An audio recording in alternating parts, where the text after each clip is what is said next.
Alright guys, welcome back to the channel, welcome back to another video and the final destination in EZA MVP 17's Grand Tour, and that is Red Zone Cooler Core. Now, you will have noticed the team has changed just slightly, and that is that I have an Orange Piccolo friend rather than dual Gamma 2s. And that is because Cooler Core is obviously one of the hardest hitting bosses in the game. And running dual Gamma 2s, even with a friend one who's rainbowed or like 90%, is still a little bit risky. So instead of having a 200% lead or having MVP 17 under a 200% lead, he is obviously under the 200% lead with my Gamma 2 and under Piccolo or Orange Piccolo's 170 lead. So he's not going to be performing at his very best, but at least we have a much better unit on the team to kind of handle Cooler Core. And I mean, even without it, one of the hardest hitting bosses in the game right now, him not having a full 200% lead, which isn't going to make that much of a difference. Having one 200%, one 170, it's not going to make that much of a difference. Like, it's not going to be the be all and end all. But without it, as I said, on one of the hardest hitting bosses in the game, he should still do just fine, which is going to show how good he is. And I mean, to be fair, I mean, in the Red Zone videos we've already done, I think he's easily been showing how good he is anyway. You know, you get the point I'm going for.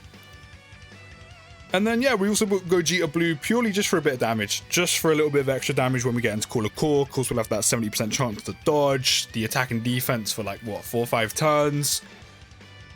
That's mainly why he's here. But yeah, 17 should be alright without it. Unfortunately, he is floating right now, which means he's going to miss 2 turns of Cooler Core. But considering it takes him no time at all to build up, doesn't really matter too much. But in terms of the rotations, yeah, we'll leave it like this. We'll leave it like this, because I think I'm going to have Orange Piccolo on rotation with 17, just to have him there. But yeah, he is, unfortunately, and of course this is just RNG of Dokkan in terms of how your rotations pan out. There's a counter from Gamma 1 that you do not see too often. I'll take those. But considering he's going to miss 2 rotations, however, it shouldn't be too much of an issue, considering how many times Cooler Army is attacking.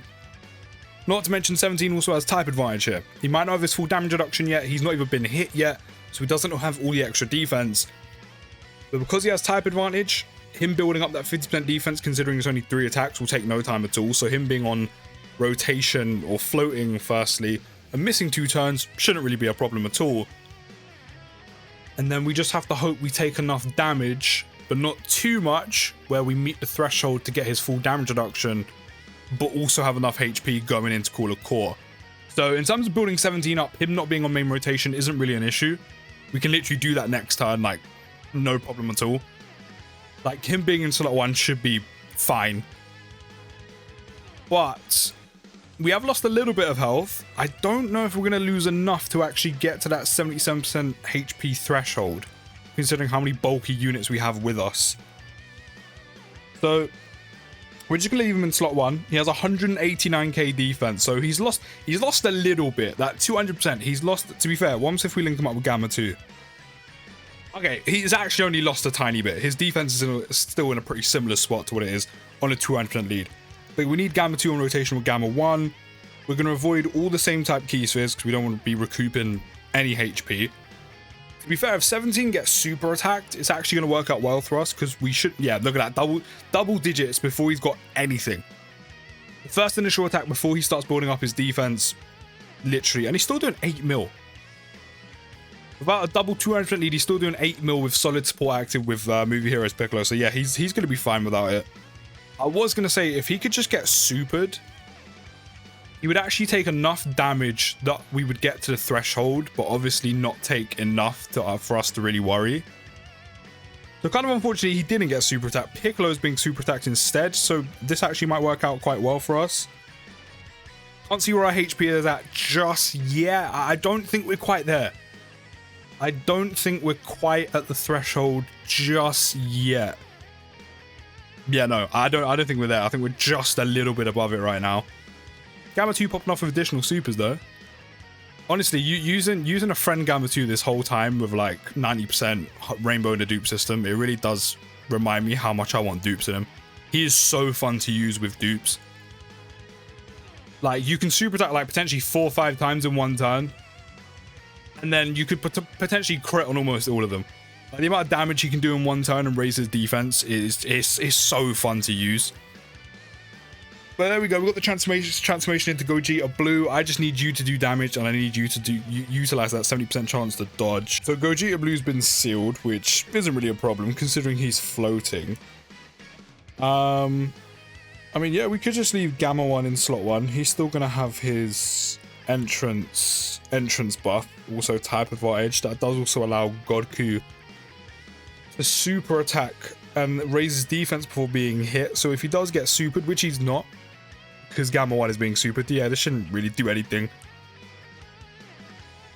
But the good thing is about us not taking too much damage on that super is 17 now has his full damage reduction, which is exactly what we want. So now we are good to go. So 17's first appearance, he'll have all of his damage reduction and all of his support and his extra defense.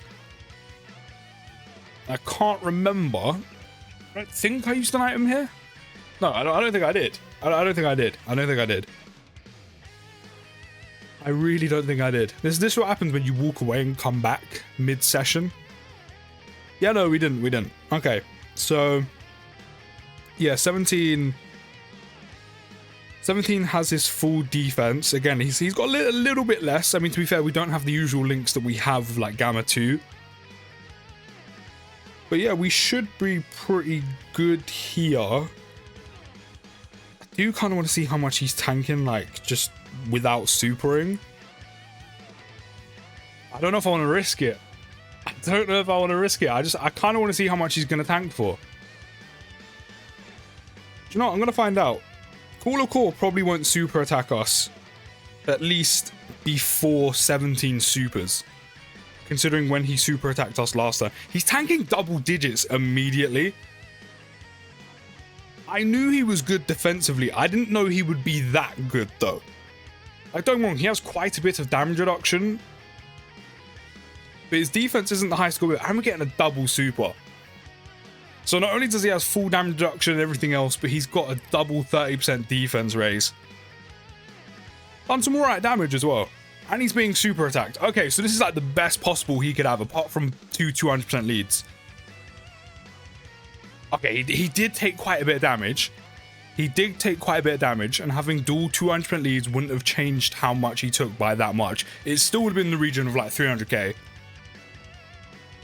But to be tanking one of the hardest hitting enemies in the game for 346k is pretty good. As I said, like, dual 200% leads, he would have been tanking like 300k. So it wouldn't have made that much of a difference overall. But double digits on basics pre-super, and he can survive a Cooler Core super.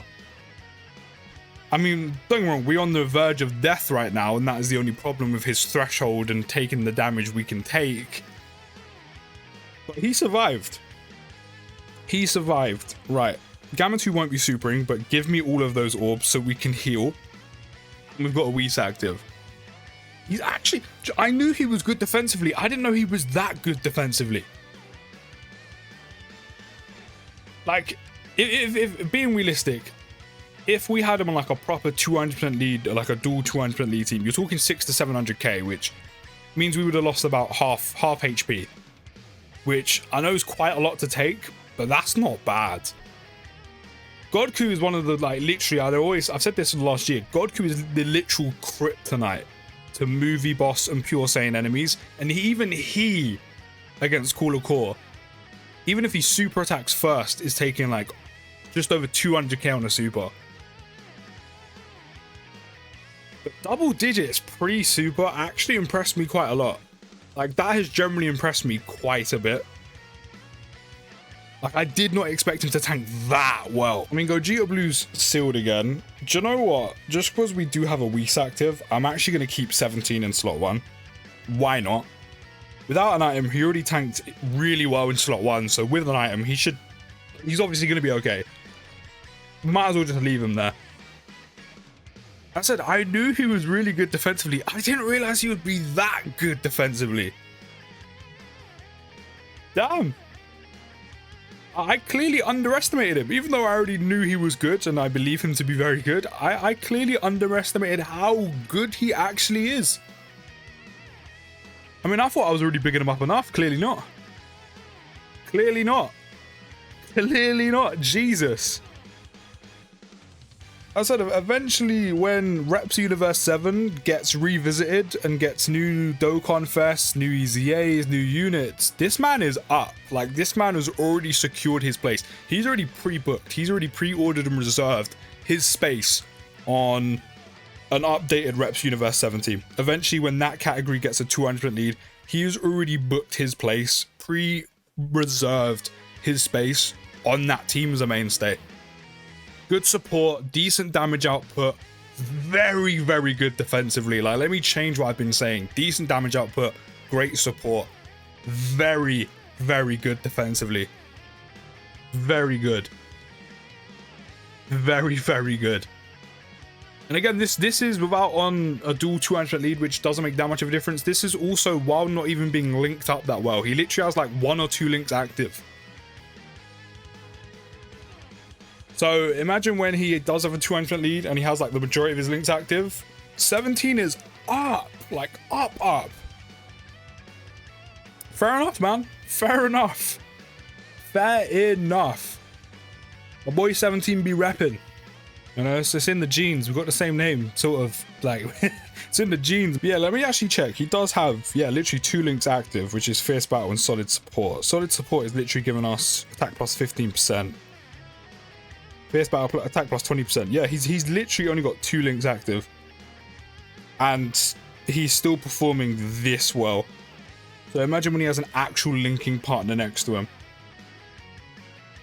Damn. I mean, to be fair, we might die here. He hasn't supered yet, let alone twice. And we're being super attacked. Actually, we might still have a Whis active. Yeah, yeah. I mean, yeah, it was kind of obvious we're going to tank that for nothing. We've literally got like 57% damage reduction, along with like over 200k defense, then with basically 40% more damage reduction. We had almost full 100% damage reduction there. It was obvious we were going to tank that for nothing. Damn, he's really good. He's really, really good. It still makes absolutely no sense as to why they decided to drop. Actually, no, it does, because obviously, like, Super 17 with MVP 17, you know, you have the kind of theme of 17 units. Like, I guess, damn, Gogeta Blue can't catch a break. I don't think my guy's super attack Cooler Court once. He's literally been sealed every time he's appeared. Damn, that's how unlucky do you get? But, yeah, it still makes hardly, you know, not a lot of sense why they chose him to EZA, apart from namesake and character. And obviously it doesn't help target Goku at all, which is obviously Super 17's new category, or at least one of his main lead. But regardless, MVP 17 is very, very good. But there we go. His Grand Tour is complete. Let me know your overall thoughts on him and why you're there. Don't forget to drop a like and subscribe if you're new. I'll see you in the next video, guys. Take care. Have a good rest of your day. And peace.